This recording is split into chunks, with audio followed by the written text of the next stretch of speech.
Hello everyone and welcome back to my channel. Today I'm going to share with you how I like to make my albondigas de pollo, and that's basically just a Mexican chicken meatball soup. This soup is so delicious, it's so easy, and it's perfect for this time of year now that it's fall. A nice bowl of this when it's nice and chilly outside is just so comforting, so perfect. So let's get right into it. The first thing that we're going to do is boil some water. We're going to add our tomato, our onion, and one dry chile pasilla that is deveined, de-seeded, and I just tore it up into pieces before adding it. We're just going to let this come to a boil and get super nice and soft. And while that's happening, we're going to work on our meatball mixture.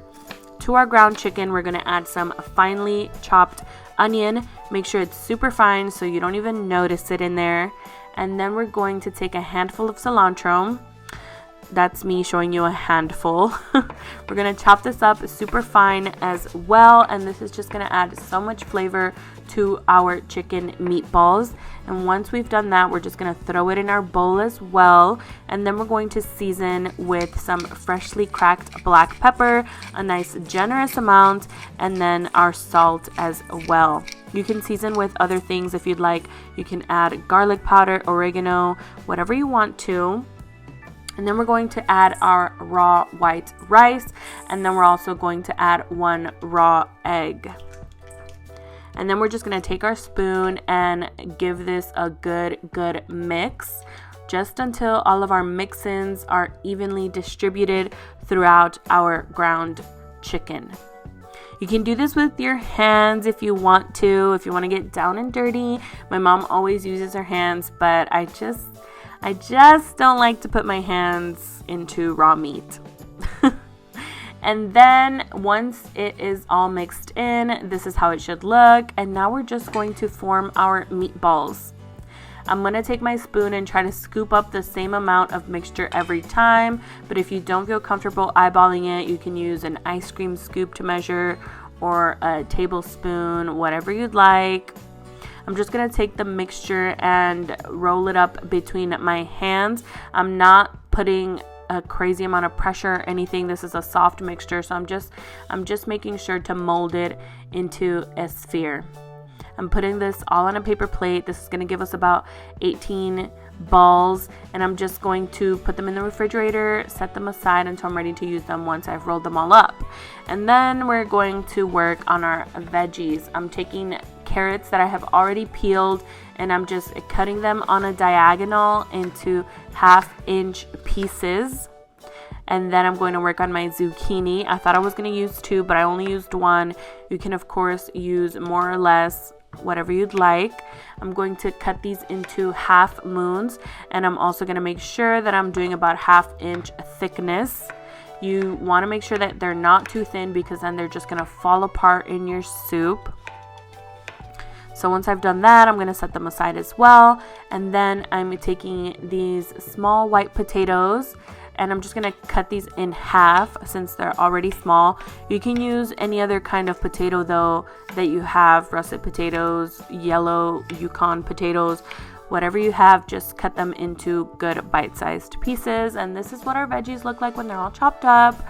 And then here is our tomatoes and onion and pepper that I've boiled. I'm just showing you that once the skin peels right off, these are good to go. You don't need to boil them any longer than that. I'm putting all of that into my NutriBullet cup along with my garlic.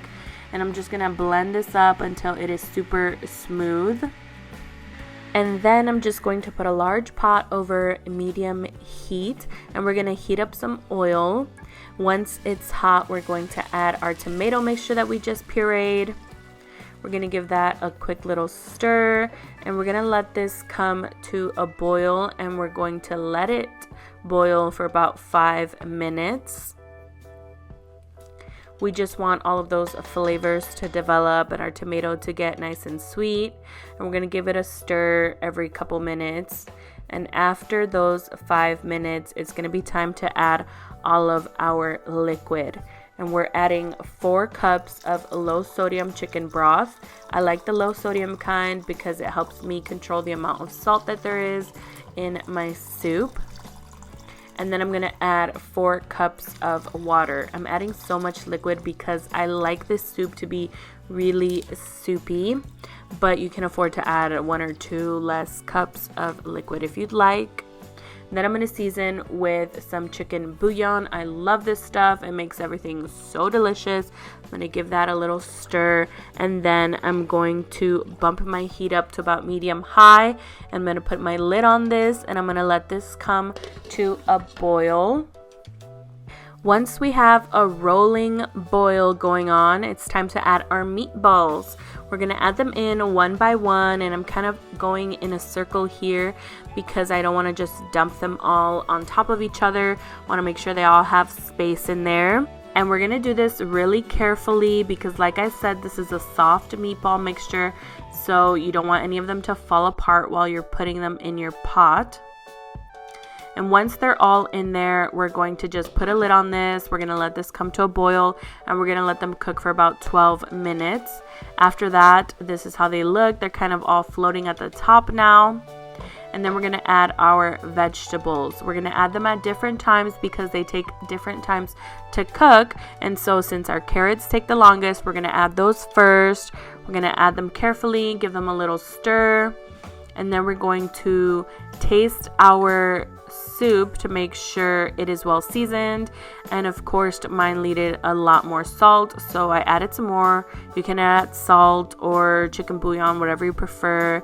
Give it a little stir, and then we're going to put our lid back on our pot, and we're going to let this come to a boil and cook for about 5 minutes. And after that, it's time to add our potatoes. We're going to add them carefully into our pot. Everything is just super careful here, okay? We don't do anything, especially because we're dumping stuff into a pot of super hot liquid. We don't want any of it to splash back on us. So we're going to put our lid on again, and we're going to let this come to a boil and cook for about 7 minutes. And then this is how it looks after that. I'm going to reach in here and find some potatoes. They shouldn't be fully cooked through yet. They should have about 5 more minutes left.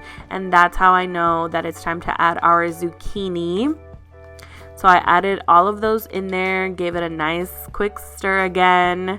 And then since this is going to be our last boil, I want to make sure to taste this, make sure it is exactly how seasoned I want it, and it was. So I put my lid back on and I let this come to a boil and cook for about 5 minutes. And then after that, we are all done. You want to keep in mind that this is still going to be super hot while it sits, so it's going to continue to cook. So you don't want your zucchini to be like super falling apart when you turn off the flame.